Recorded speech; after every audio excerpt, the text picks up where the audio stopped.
Hey everybody, good afternoon. It's Ben Capozzi with Broad Shoulders Farm in beautiful Halifax County, Virginia, Zone 7. Today is Friday, May 14th, 2021, and I am outside the Bantam Run. And I did some planting in the raised beds that I'm getting set up outside of their run yesterday. And I just want to go through real quick a little bit about, what I planted in here and why. And maybe give you some ideas. It's very early stages of a bigger project, but I thought you might be interested in it. So I'll flip the camera around and show you where we're at. All right, so the Bantam Run is a hot mess in need of a major renovation, and that's coming. But what I've been working on most recently are these raised beds outside. I'm actually gonna surround the whole thing with this 2-foot wide bed that goes all the way around the whole run. In this shady corner back here, I'm actually going to do ostrich ferns and currants back here so I can get some fiddleheads in the late winter, early spring, as well as some really delicious and nutritious berries, things that can handle the shade no problem. But right now, this is our south-facing side, and I just want to talk about a few things that I put in here.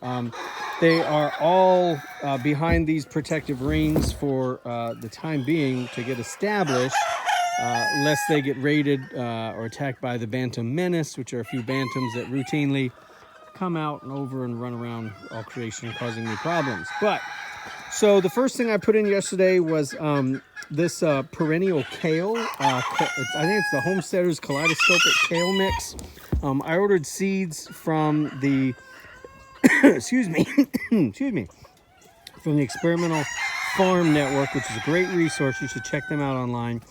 And this is an open pollinated kind of a backyard, small farm developed group of perennial kales. There's a lot of variation within them. I planted out a full flat, so I've got 48 of these that I'm adding all over the farm. They're all different, they're all unique, but they can handle our winter, come back every year. And provide lots and lots of delicious kale practically year-round. They're very winter hardy as well. So I put one of those here kind of as a cornerstone piece. And then I put two Colorado Red Star, sorry, I think it's Colorado Star artichokes. This is a small artichoke variety, only to 3 feet tall, about a 2-foot spread. I love artichokes. If you let them set flowers, the bees and other pollinators go crazy for the gigantic, like fist-size flower heads that are really vivid, bright purple. They're just awesome. I'm pretty sure I got these from Baker Creek. I germinated a full flat of those, so I'm popping them around the farm in different places. I just put them in yesterday. I probably need to come in and water them again today, but we're gonna have a wet weekend, so that's a thing potentially. But yeah, so I added some of those in here. They make a great mulch plant too, if you want, and they'll come back year after year. And hey guy, shoot, I feel like I'm forgetting something. Oh, they're really easy to propagate. Once you get them established, you can take cuttings of rootlets and just make as many as you want. In there is an Isai hardy kiwi. It's self-fruitful.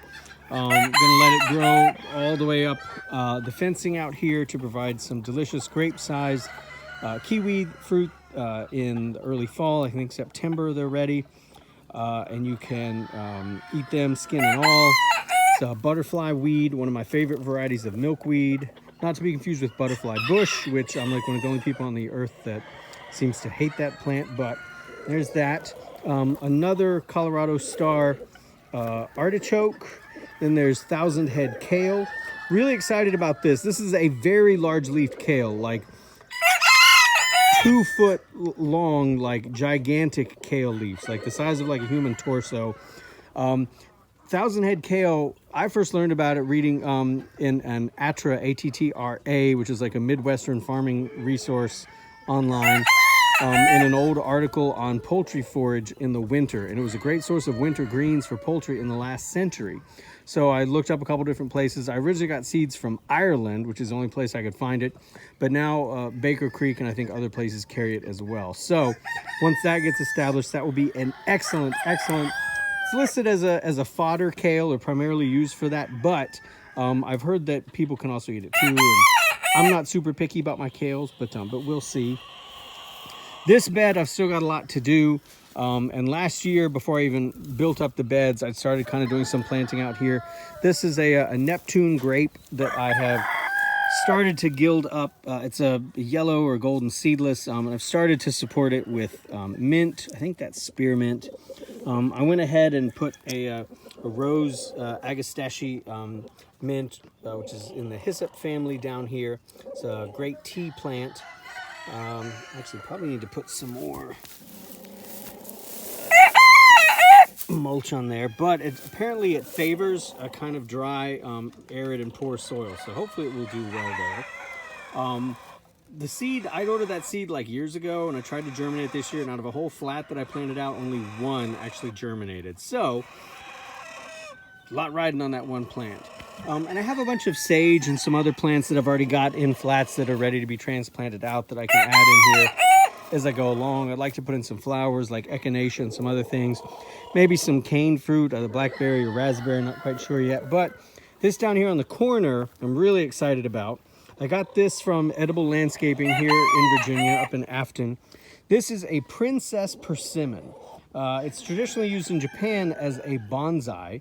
It is a persimmon. It does produce a fruit. It's very astringent, so practically inedible when it's ripe. But if you let it overwinter, come March, the berries that have stayed on the shrub are like, you can eat them like dates. So I'm really excited about these. I got a couple for the orchard as well. But I'm really excited about this. It's a different species. So I mean, I think the genus is still, Diospiro, so it's still a persimmon, but I'm pretty excited. It forms a small shrub to about 6 or 7 feet. So that's going to be kind of a cornerstone here. I may even put in some autumn olive or something. I've got some nice starts or autumn berry that I'm getting around there. So, and I can just go down the whole perimeter, got to mow, and even around back as well. So there's going to be a lot in here. The idea is that I can grab some fresh things and take them in for the bantams. The bantams are too small to go out and roam the pasture and be safe. So I built them a private run, which, as you can see, obviously needs a whole lot of work in here. And eventually I'd like to set up a matching raised bed just like this on the inside with some poultry netting over the top to keep them out. But I would love to just raise tons of fresh greens for them. Just basically have their own little salad garden in here. And there's a couple different ways to do that, which I can talk about in future videos. And you can see out here a guy like Flash is digging a nice pothole, and Animal up there has already got another pothole as well. So all of that is coming along. These guys will eventually have to get out of here. So that's why everything right now is behind a cage while it's getting established. But just want to do a little quick, kind of update on Whatcha Plantin and talk about how I'm trying to get the most out of all my fence lines, trying to make everything productive. And speaking of fence line, we recently put this little T-post fence up to keep the guineas from getting into the garden and terrorizing it. But I'm already have plans to get a lot of planting done along the perimeter of this. I can vine up like Malabar spinach for the hot weather.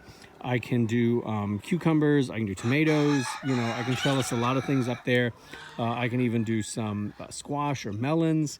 I think I'm going to plant some walking stick kale along, every so often just to get some kind of verticality in there. Trying to make the most out of every square inch I've got. It's a lot of moving parts to keep track of, but I'm pretty excited about it. So I hope you find some of that interesting. You can follow more of this sort of stuff on the farm Instagram and Facebook account at Broad Shoulders Farm. Wherever you are, I hope that you are happy and healthy. Please continue to stay that way. And questions, comments, concerns, and helpful critique are always welcome. And I hope you're having a great day heading into a great weekend, all right? Good luck out there. Talk to you later. Bye-bye.